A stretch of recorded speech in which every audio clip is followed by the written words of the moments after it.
respectful of everyone's time. I know that some of you are probably here on your lunch break, so I'm going to get started. Bonjour, hello. My name is Elizabeth. I'm the interim kitchen cannery manager here at Nandamogamig. I was asked to show how to make yogurt, and then I kind of thought, what goes best with yogurt? You know, there's a number of things that you can do with it.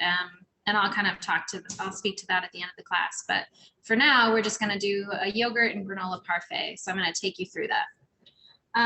Here on my trusty board, we have a yogurt recipe, which is deceptively easy. You basically take 2 cups of a milk product of your choice. This could be oat, it could be cow, it could be sheep, it could be goat, it could be almond, any, pea milk, whatever you prefer. You can do it with this same method. And then 1 capsule.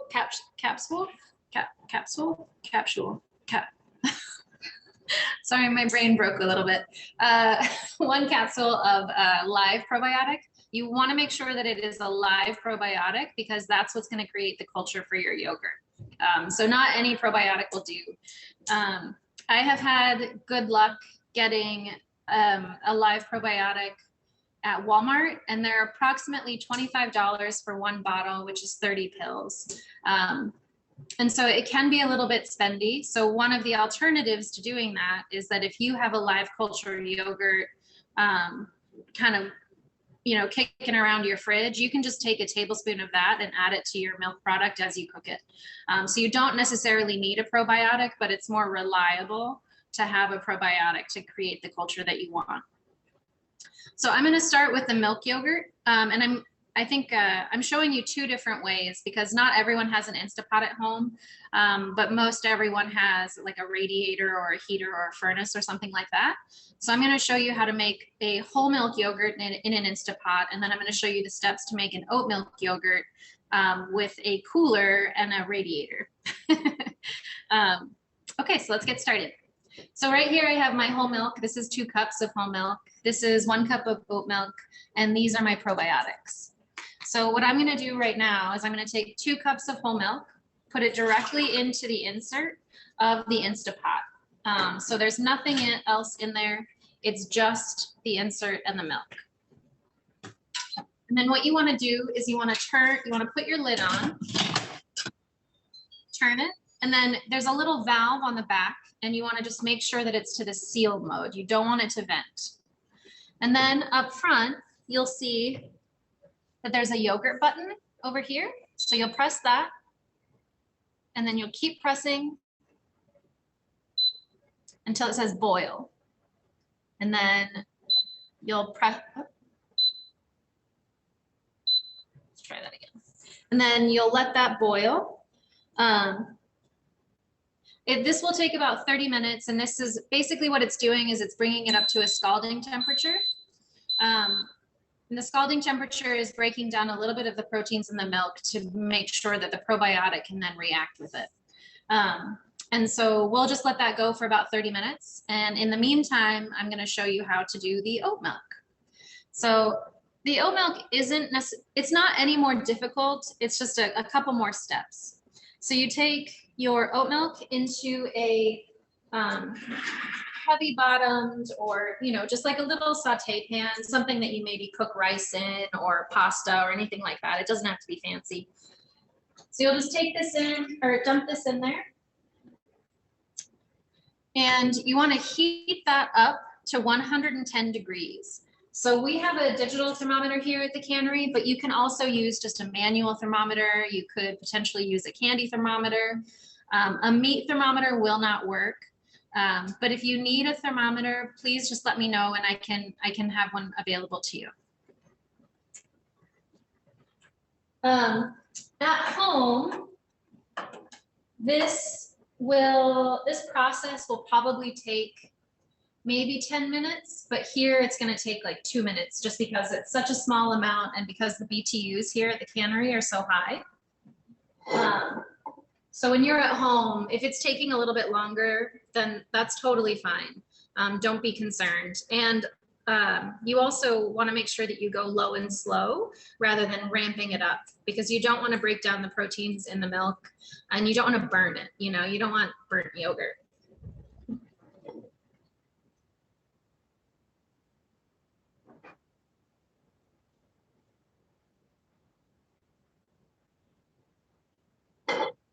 So that's at about 90 degrees.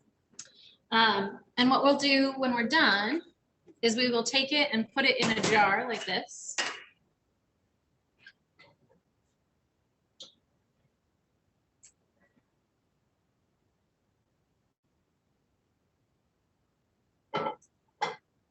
Yep, perfect. Oh, something that I forgot to mention is that I'm using prepackaged oat milk, but you can make your own oat milk. It's very, very easy. It's basically just blending oats and water, and then you strain it through cheesecloth, a fine mesh sieve, or through a nut bag, and then you just let it strain overnight, and then you've got oat milk. One thing that's a little bit tricky with pre-made oat milk is that it does have some alternative stabilizers and things like that. So that it may potentially mess with your yogurt, but not in a way that's, you know, going to make it not turn out, I guess. And then I noticed a question in the chat, and because it's in the Instapot, the milk is being heated to a hotter temperature. Conversely, if I wanted to do the milk on the stovetop, I would heat it to 110 degrees. So when this is done out of the Instapot, what I'll do is I'll take that out and then cool it rapidly, either in my fridge or over a bowl of ice to reach 112 degrees. So that's kind of or 110 degrees it's enough to activate the probiotic, but not enough to kill it. So you kind of want that nice sweet spot. So what we'll do is I'm going to take one of these capsules and I'm going to break it open and sprinkle it in. And then we will just whisk it to make sure that it's totally incorporated. Done. And we'll pour it into this jar.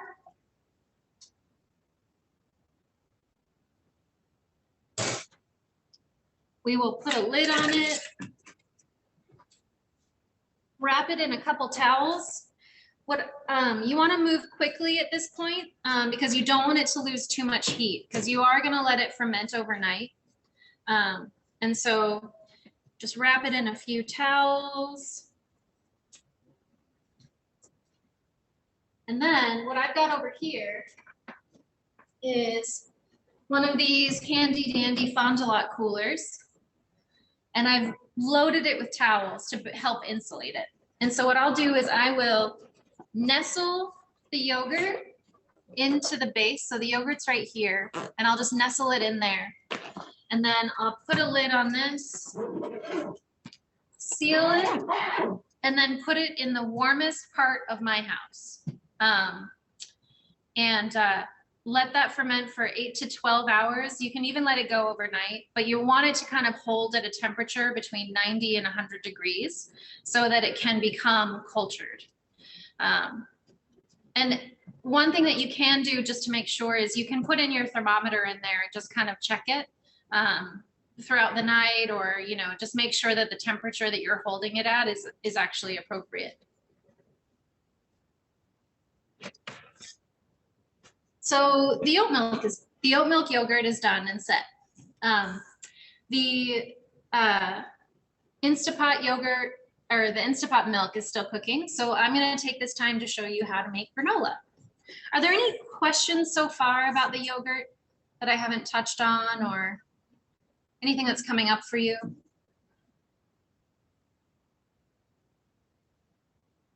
Okay. So right here, I have a mixture of oats, walnuts, pepitas, which are pumpkin seeds, and sunflower seeds. But honestly, the beauty of yogurt, or the beauty of granola, is that as long as you have oats and maybe a nut of your choice or something like that, you can really mix and match. And so in the recipe, I even kind of mentioned that. So here, granola is all about ratios. And so you just want oats, a nut, a seed, a little bit of salt. Oh, and it's ready. That doesn't seem right. 1 second, sorry. I think that was just a little blip. So you have your base level, you have your base mix, and then you have your wet mix. And so you can use any syrup. You know, in this recipe, we're using maple, but if you are diabetic and you have an alternative syrup that you use regularly at home, you can do that as well. A fat, so what I mean by fat is canola oil, butter, soybean oil, sunflower oil, things like that. And we're using olive oil. And so it just depends on if you want like a more neutral oil flavor, if you really want to be like, if you really want to taste it, right? I've had great luck with butter at home. It makes a more tender, like less crisp granola, but it is delicious because butter is delicious. And then you want to use a sugar, and this is like a granulated sugar. You could potentially use like a turbinado, which is a large granule. We're using dark brown sugar. If you do have like a sugar substitute, I would just maybe decrease the ratio depending on the actual sweetness of the sugar substitute. And then you can add any kind of spices or herbs or anything like that. So cinnamon, clove, nutmeg, allspice, cardamom. You can add whatever you can add. You can go savory. You can do black pepper, things like that. It's really flexible. You could add vanilla if you wanted to, some aromatics. You could potentially add an essential oil in there, culinary essential oil like orange or anise or something like that. You want to be very judicious with that though, because it will overpower.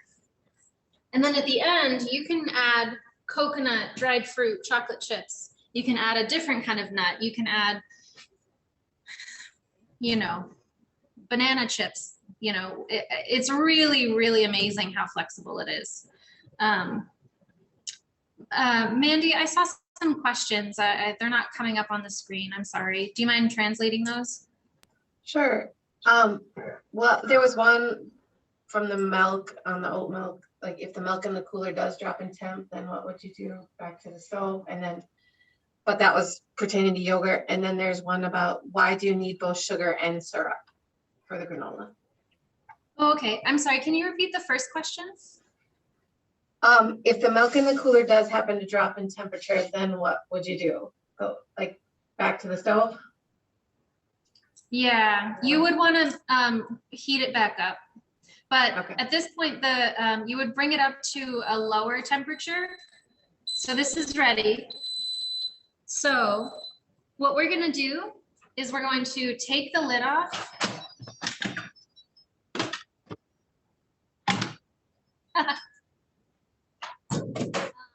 Take the lid off, and as you can tell, this is very hot. So what we want to do is, I'm my trusty companion Gus here. He's going to take it and rapidly cool it down to 110 degrees for us. So you want to come and say hi?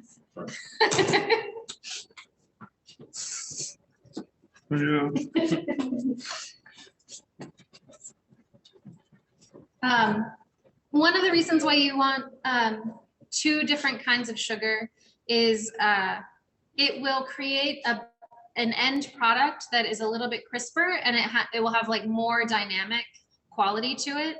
So like a maple syrup is going to obviously impart maple flavor, but the chemical structure of the syrup coats things in a very, very different way. Whereas like if you just have like a brown sugar, it might be a little bit grainy as an end product. Maybe it won't coat the grains and the oats as much as you want.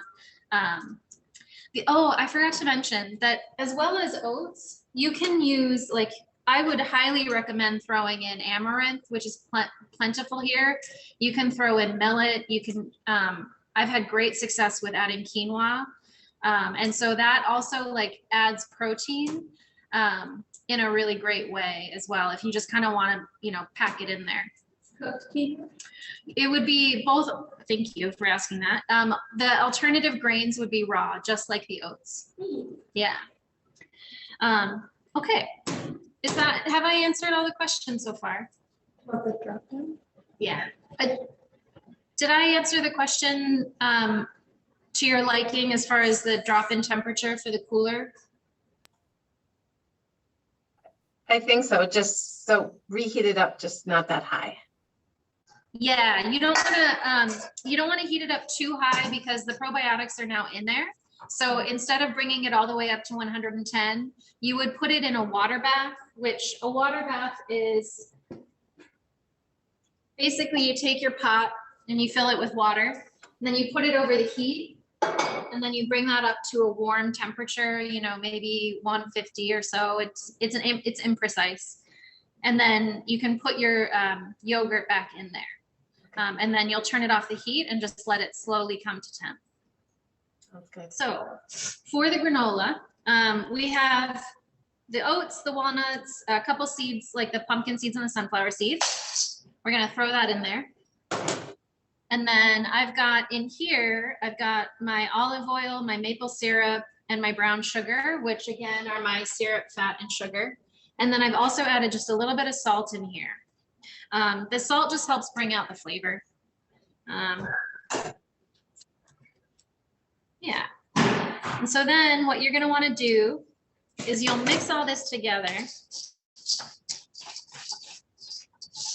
in a bowl until it is nicely coated. And I'll kind of show you what I mean. And this will help illustrate the two different types of sugar. So as you can see, maybe you can see it. The oats and the nuts are nicely coated, but in the base of this bowl, Alyssa, do you mind helping? In the base of this bowl, you can kind of see how grainy the brown sugar is. And so that's where the syrup really helps kind of coat the grains. There's also a question about making low sugar granola, if you have any tips. Yes, you can absolutely do that. What I would recommend doing is sticking with a syrup rather than a granulated sugar, if that's what you're hoping to do. Yeah, because the syrup will help coat the oats, whereas the granulated sugar, it might not bind and it might just end up burning. So if you wanted to do a lower sugar granola, then that would definitely be the way to go. What? What? Thermometer, yeah. Here you go. I'm also curious, how is Gus cooling that milk down? I'm sorry? How is Gus cooling the milk down? How is he actually cooling it? Well, we have, the beauty of the cannery is that we have a walk-in cooler, which everyone is welcome to come and use. So please come and check it out. There's a walk-in cooler, and so he's in there bringing it down to temperature really fast. But you can put it in your fridge. You know, if you're at home, you can stick it in your fridge, or you can put it over like a bowl like this and put ice in the bottom, and then put the hot milk in a new bowl and cool it down that way as well, if you're kind of in a time crunch. So now that this is all mixed, what we'll do is I have a baking sheet here and some parchment. And so you'll just want to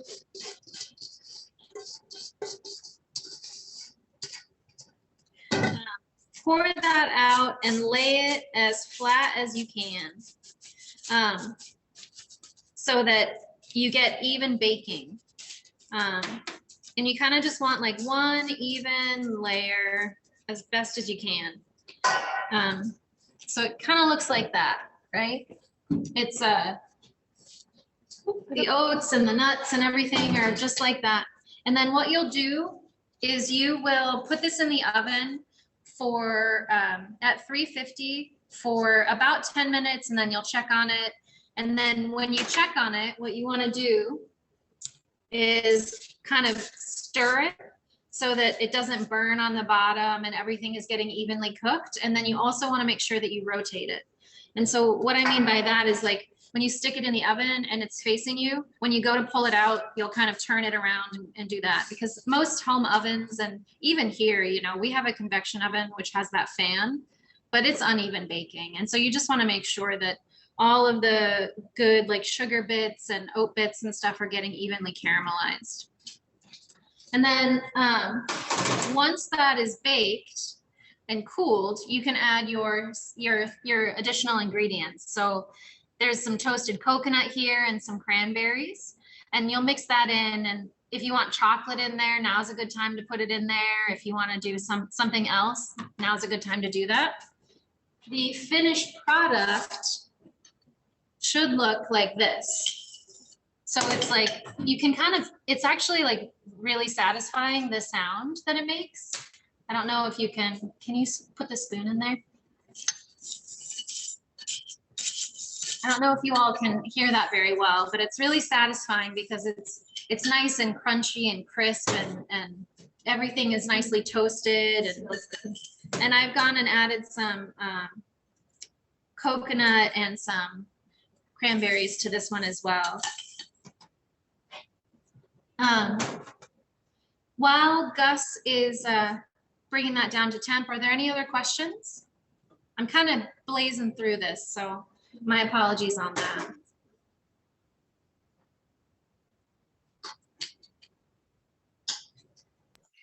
No questions right now. How many of you have made granola at home before?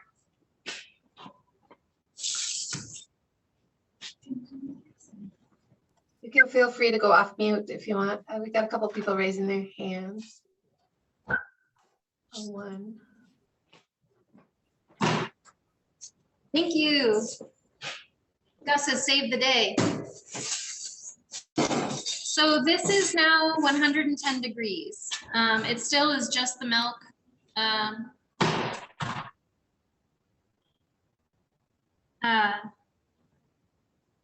It still is just the milk. And what we're going to do now is we're going to put it back in here. And we're going to do the same thing that we did with the oat milk, which is take our probiotic, open it, and sprinkle it in. And we'll whisk it to make sure that it all sticks together.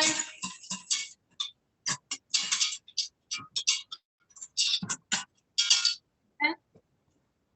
And then what we do is we put this back on.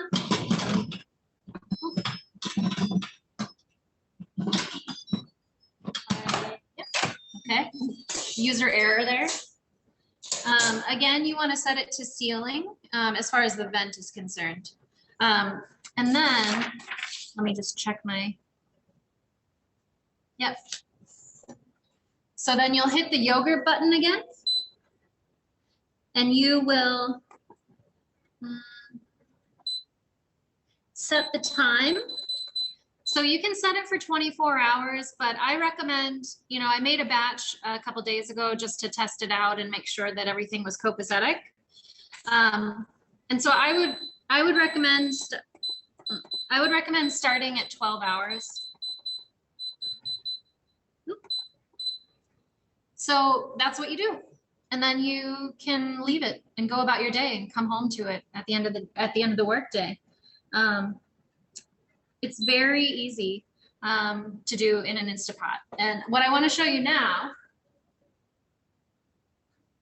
Yeah. Can you double the recipe, no problem? Yeah, you can double the recipe. The only thing that I would say is that you don't want to fill the container full of milk, you know? It's going to cook unevenly. It's going to be really unwieldy, but you can easily double the recipe. Another thing that I neglected to mention is that if you want to flavor your yogurt, you'll do that when you add your probiotic. So if you want to flavor with like strawberries or raspberries, or maybe a syrup or something like that, or an herb, or if you want to make it savory, then that's a really good time to add that. So I just kind of want to show you, here's the finished milk product. It's just yogurt. Really easy really easy to make. The oat milk yogurt looks very similar. And so I kind of want to show you how to make a parfait. I'm going to start with some yogurt at the bottom.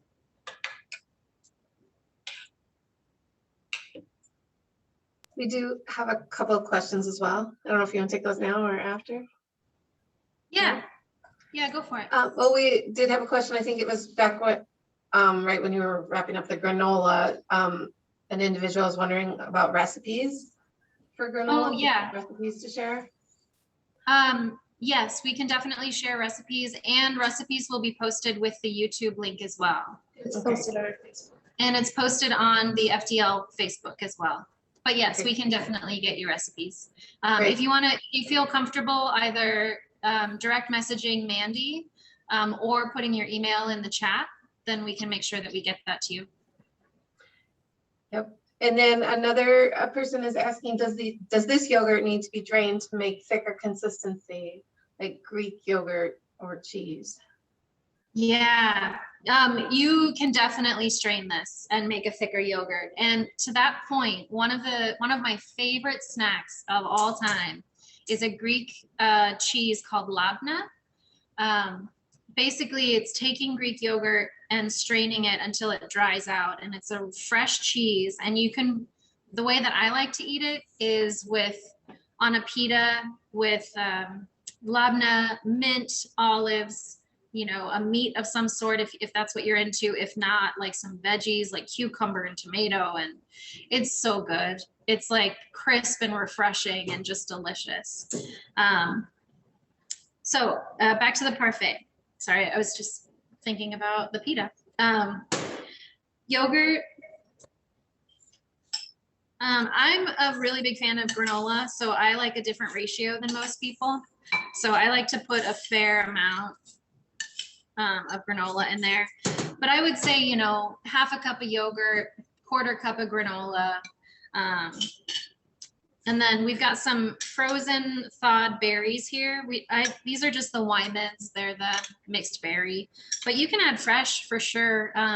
You can also maybe, if you wanted to do apple or something like that, you could cook that or steam that in any way if you wanted to make sure, if you didn't want to eat it raw. Peaches, you can use canned fruit. You can use basically anything you want. You can not have fruit if you don't want to. And so I'll just add some berries here. And then I've got a little bit of maple syrup because I didn't sweeten the yogurt at all. And so sometimes it's nice just to have that little bit of extra sweetness. And that's it. I'm gonna put it up there. And I really like making this too, because you could have all of these just in like different containers if you wanted and just take them out for lunch, but you can also just like make this parfait in a container and just take it to work with you. It's already there. It's good to go. You don't need to do anything to it. It's healthy. The other thing too is that like if you buy granola in the store, it's like 13 grams of sugar, and that's white sugar. You know what I mean? That's not maple syrup. That's not anything else. It's 13 grams of sugar per serving, and a serving is a quarter of a cup. Whereas this one, because we're using a different ratio and because we're using relatively natural sugars, it's less than 10 grams of sugar per serving. And so that's really impactful as well. And the protein content on store-bought granola is very low. It's mostly just filler. And so the protein on this, especially if you wanted to add like a quinoa or a millet or something like that, or if you wanted like a high protein nut, like a sunflower seed, which has like 9 grams of protein per serving, then you can really make an impactful and delicious breakfast for yourself. That's all I've got for you. It's a kind of a shorty today, but are there any other questions or comments or anything that you want to ask about? Do you have to change the settings on the Instapot depending on the milk you use? Oh, that's an excellent question. So Alyssa here, Alyssa, you want to say hi?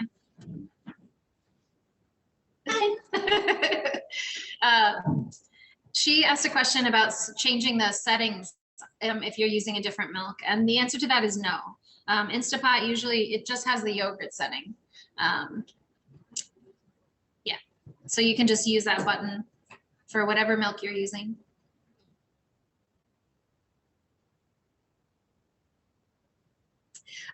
If you want to try this out and you weren't able to get a kit. Couple questions coming in now. If you want to tell about the kits first, though. Or you don't? No, go ahead. Sorry. Yeah, sorry. Okay. The first one here is there a difference in nutrition and probiotics between store-bought yogurt and the homemade? And then this, oh yeah, we'll just go with that one first.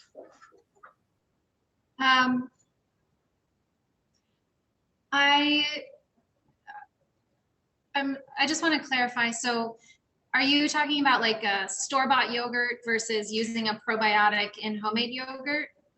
Is that right? Do I have that right? Not sure. Rita, if you wanted to speak up, you can unmute yourself. I think the way I would read it would be store-bought yogurt versus homemade yogurt. Okay. The one thing that I will say about most store-bought yogurt is that it has a very high sugar content. And so they're going to be using live cultures as well. So nutritionally, you know, there's like Icelandic yogurt that is really creamy and high fat. There's Greek yogurt that is relatively low fat but high protein. There's regular Yoplait, which honestly I grew up on, and that's just like a mouthful of sugar. And so it really varies at the store. Whereas the one thing that I will say is that when you're using 2 cups of milk and 1 probiotic, you know everything that's in there. And it's really easy to kind of like adjust to your palate. And there's no like fillers or stabilizers or anything like that. So, so part of my question was about the probiotics. And I was just curious because I've heard that when you buy yogurt in the stores, that it really has maybe one type of probiotic. And I was wondering if making it at home, you actually get a better or more probiotics, a variety of probiotics. oh, I see. Yeah, that's a great question. I think that most probiotics are like a culture of an environment, right? Is the most basic way to kind of say that. And I think that the probiotics that we have here are 40, I think for each capsule, it's like 40 billion microbes. And so I would think that the probiotics that we're using are more diverse. Whereas when you're doing industrial batches of yogurt, they're using just like one type to get it to do what it needs to do and to get it on the shelf. Okay, thank you. Yeah. Thanks, Rita. And then another question here is, would you still boil plant-based milks? You don't boil any of the milks because boiling will cause it to curdle and then you will potentially get cheese, which is not necessarily what you want. So you just want to bring it to I don't know how, sometimes when you have things in a pot, like water or something, like let's say you're getting ready to boil some water for pasta or menomen or something like that. And then around the edge, there's a series of very small, tiny bubbles. That's what's referred to as simmering or getting to that place of simmering. And so that's the highest temperature that you want to bring any milk product. If you go beyond that to maybe a boil or a rolling boil, then it will start to curdle regardless of where it comes from. In the Instapot, why does it go to boil then? Alyssa just asked in the Instapot, why does it go to boil?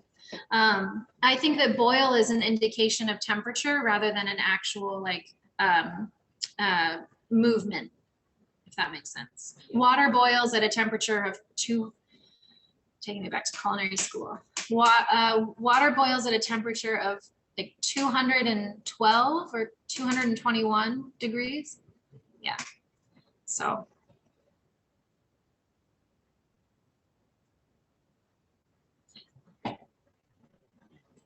One more question. For the capsules, is that the ratio you want to have? Like if you make a bigger batch, that's the ratio? Yeah, so Alyssa asked another question as well.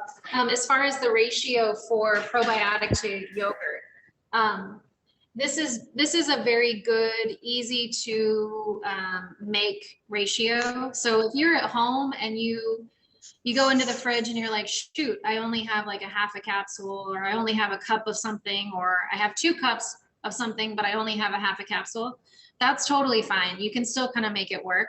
But this is basically a foolproof ratio. And the more you make these, the more you'll get comfortable with it. And, you know, it's a living thing.